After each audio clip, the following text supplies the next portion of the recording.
So I got back to the office tonight after a listing appointment that went really well on a lake house in Bella Vista. And I was scrolling through Facebook, and one of my friends, she recently had posted in this group that she started for people who wanted, it's called Journey to Our Financial Peace. And she posted a book, and it was called The Difference Maker.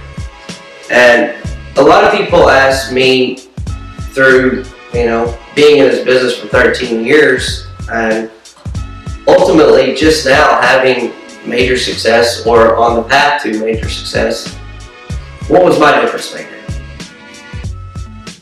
Every single person's difference maker is this. I don't care who you are.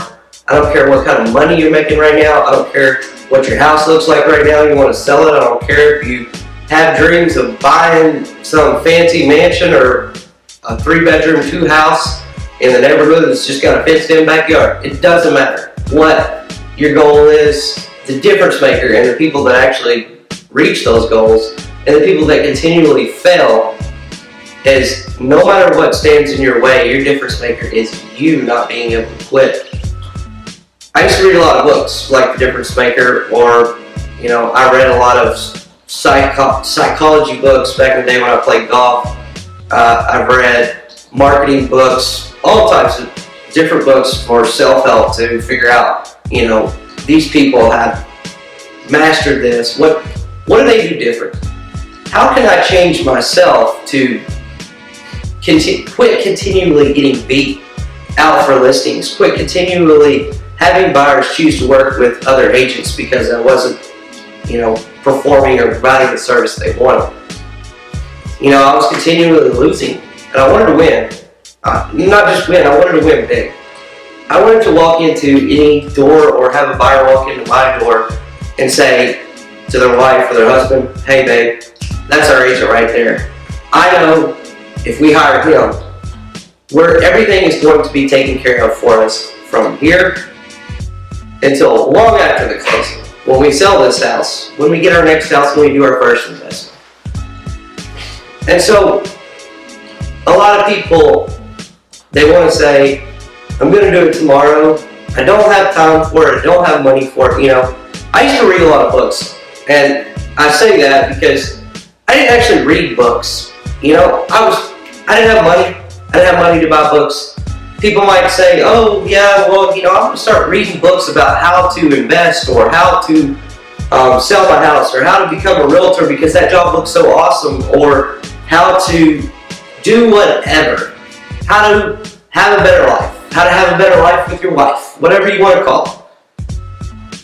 And the difference maker is that people who actually go from being that guy or girl that says they want to do something to actually doing it is they don't let obstacles stand in their way. I didn't have any money. I was broke. I had to sell everything. You think I could afford to buy a book? Well, I found out that the local thrift shops around here sell books on Wednesdays for 50% off, and they're only $1 there. So I could use change to buy books. I bought 25 books for me and Wyatt. I haven't read all of them. The ones I have read, though, have helped me throughout this whole process of getting here. Nothing stood in my way of changing.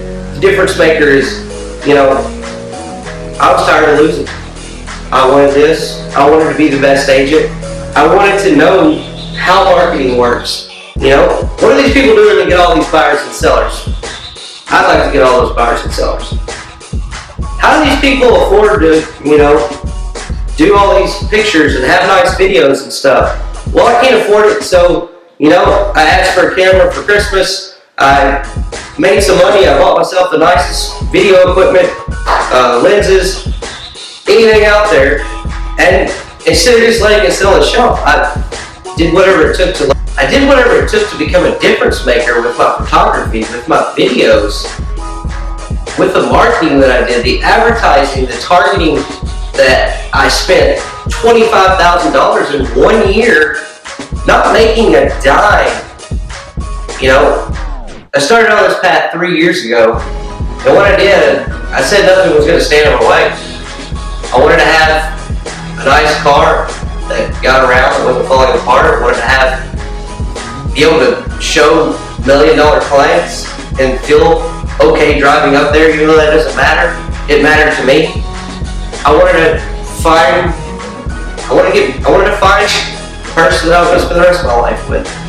I wanted to be in a position to do that and to support her and Carson now. And I wouldn't let anything stand in my way from being able to walk up to anyone else that's doing marketing, anyone else that's targeting buyers, anyone that's using Facebook, that's taking pictures, that's shooting videos. I want to be able to walk in a room of people who have mastered these trades and have them think twice of whether or not they were the best anymore. What does that take? What would that take for you in your life? Do you understand that the excuses that you make every day about, I don't have any money? Well, it doesn't take money. You know what's free? Google's free. YouTube's free. How do you think that I learned how to do Facebook advertising? I Googled it. And I popped up for a guy that did Facebook advertising. I watched all the free videos I could until I was like, hey dude, I got like negative $500 in my bank account. I'm ready to roll negative $3,000 to pay you to teach me how to do what you do so that I can be the best and I can have the most buyers and build a database where 200 to 300 people every year want me. They want me to be their realtor, to buy, to sell, to invest.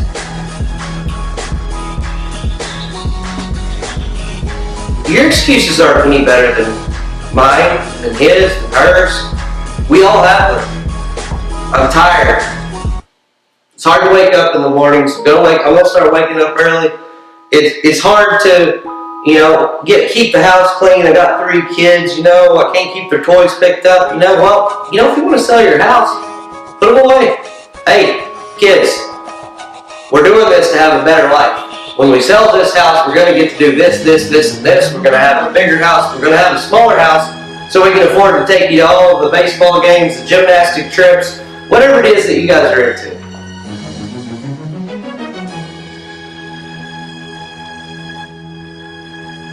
It's like a year ago today, I took pictures of a little house here in Bentonville. First house I'd ever taken pictures of. The house sold. Didn't need my pictures. It's not always about marketing and advertising. It's about what you're marketing and advertising. I put it out there on Facebook to all the other realtors. Pick me apart. How bad? What can I do to become a better photographer?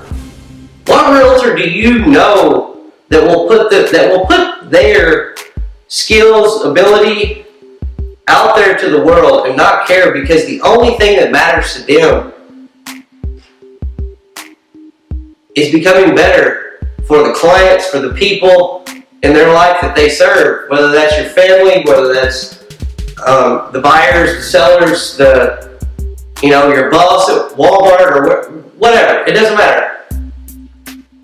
How can I improve? How can I change? How can I be the difference maker in my market so that people say, hey, you know what? Clayton's photos are getting better. He still needs to do this and this, but he's always paying attention. He's always learning, and he's always willing to do whatever it takes to take that next step to the next level of life or with mastering photography or advertising, whatever it is.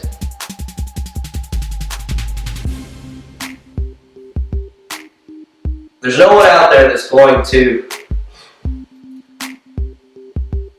be the best at everything or be the right answer for you. You're going to have to reach deep down within yourself and say, if I want to sell my home, what do I need to do? Be real with yourself. Because the difference in life, the difference within yourself, and the difference within where you're at right now compared to where you want to be? Is you letting go of everything and saying, no matter what this takes, if I really want to accomplish this and be the difference maker in my life, I have to do whatever it is I have to do.